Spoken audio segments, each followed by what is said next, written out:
نحمده ونصلي على رسوله الكريم اما بعد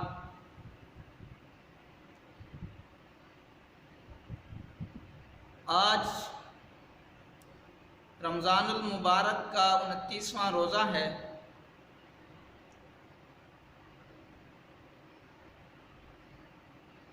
یہ نہیں پتہ کہ آج ہمارا آخری روزہ ہے یا آگے بھی ہمارے لیے ایک روزہ لکھا ہے یا نہیں لکھا،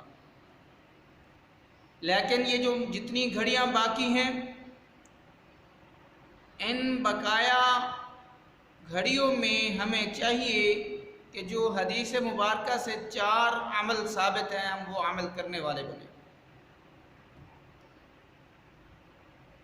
ان 4 اعمال کے بارے میں آپ صلی اللہ علیہ وسلم نے صحابہ اکرام کو کرنے کا فرمایا ہے۔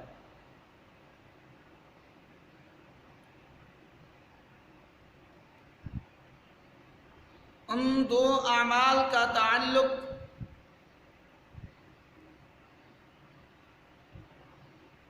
مانگنے سے ہے اور 2 کا تعلق کرنے سے ہے۔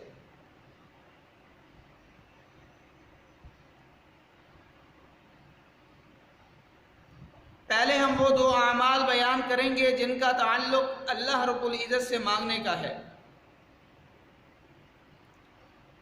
آپ صلی اللہ علیہ وسلم نے فرمایا، اے میرے صحابہ اکرام، جب رمضان المبارک کا مہینہ شروع ہو تو ان اعمال کو کرنے کی کوشش کرنی ہے۔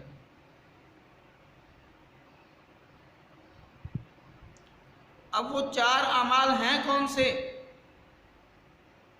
نمبر 1، اللہ کے نبی محمد مصطفیٰ صلی اللہ علیہ وسلم نے فرمایا کہ جب رمضان المبارک کا مہینہ شروع ہو تو اللہ سے جنت کا سوال کرنا ہے، اور فرمایا کہ جب جنت کا سوال کرنا ہے تو پھر جنت الفردوس کا سوال کرنا ہے۔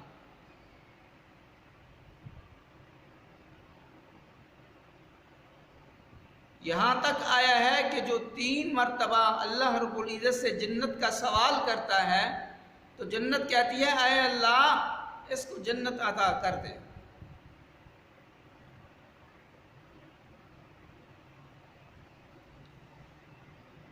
اور جو دوسرا عمل ہے جس کا تعلق مانگنے کے ساتھ ہے،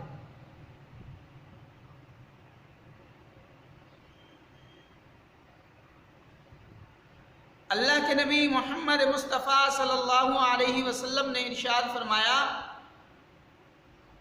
کہ اس مبارک مہینے میں اللہ سے جہنم کی پناہ مانگا کرو۔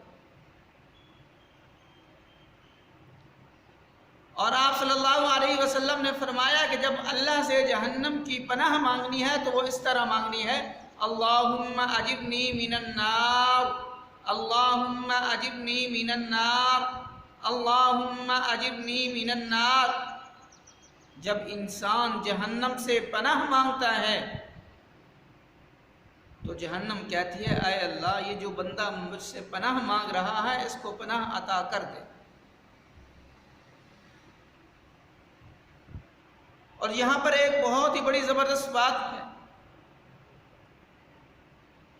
کہ ایک انسان شام کے وقت مغرب کی نماز کے بعد 7 مرتبہ یہ دعا پڑھ لیتا ہے تو فجر سے پہلے اگر رات میں اس کو موت آ جاتی ہے تو اللہ اسے عذاب قبر سے محفوظ فرما دیں گے۔ اور اگر اس نے یہ دعا 7 مرتبہ صبح کی نماز کے بعد پڑھی اور شام سے پہلے اسے موت آ گئی تو اللہ اسے عذاب قبر سے پناہ عطا فرما دیں گے۔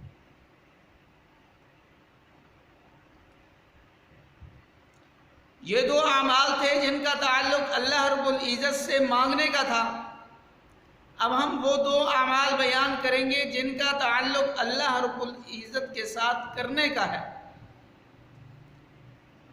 تیسرا عمل فرمایا کہ اللہ سے جتنا ہو سکے استغفار کرو. فَقُلْتُ اسْتَغْفِرُوا رَبَّكُمْ،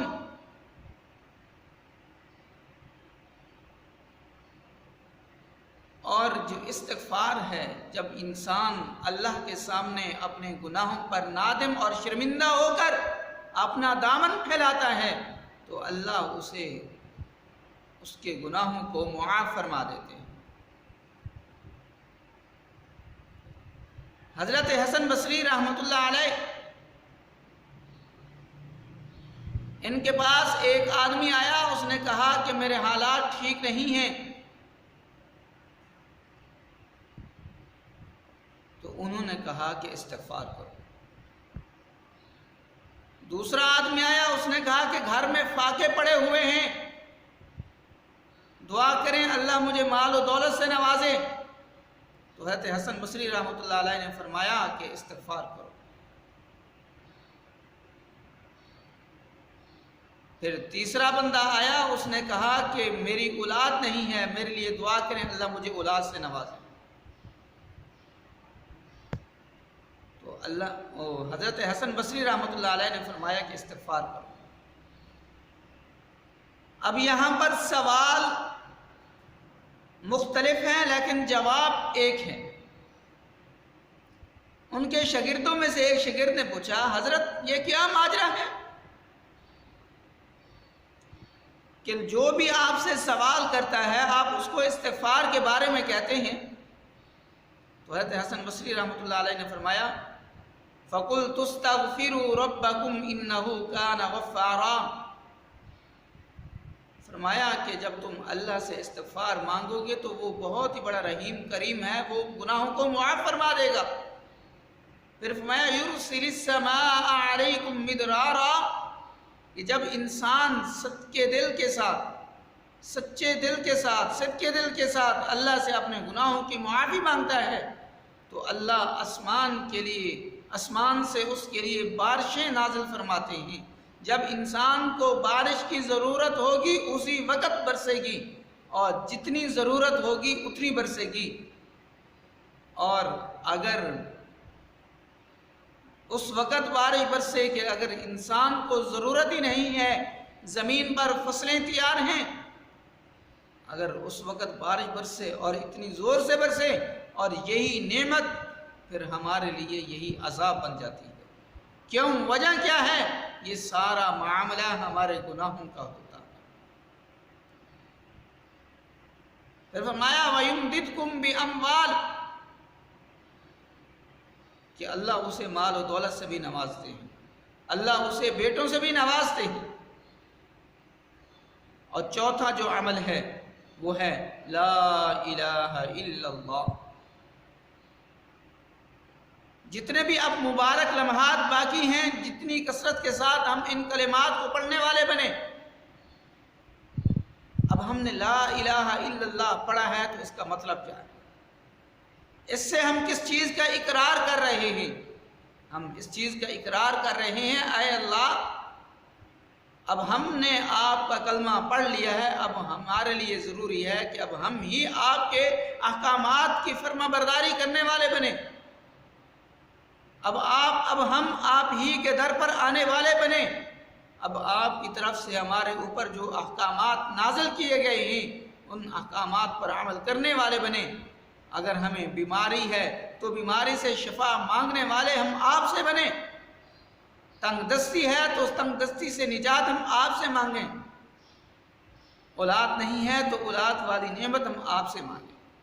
یہ جو 4 اعمال ہیں، ان 4 اعمال کو ہم ان مبارک لمحات میں کرنے والے بنے. اور جب ہم لا الہ الا اللہ کو کثرت سے پڑھا کریں گے، حدیث میں آتا ہے کہ عرش کے نیچے ایک ستون ہے، وہ زور زور سے ہلنا شروع کر دیتا ہے. اللہ رب العزت تو عالم الغیب ہیں، علم رکھنے کے باوجود فرشتوں سے پوچھتے ہیں کہ یہ کیا ہو رہا ہے؟ فرشتے عرض کرتے ہیں اے اللہ، زمین پر ایک انسان نے لا الہ الا اللہ کا ورد کیا ہے، ابھی تک اس کی مغفرت نہیں ہوئی، یہ ستون اس وجہ سے ہل رہا ہے. پھر اللہ ستون سے مخاطب ہوتے ہیں، ایستون کیا ہوا؟ وہ کہتا ہے اے اللہ تیرے ایک بندے نے زمین پر تیرے اس مبارک کلمے کو پڑھا ہے، ابھی تک اس کی مغفرت نہیں ہوئی۔ اللہ فرماتے ہیں اچھا اب رک جاؤ، رک جاؤ، جاؤ میں نے اس کے گناہ معاف کر دیے۔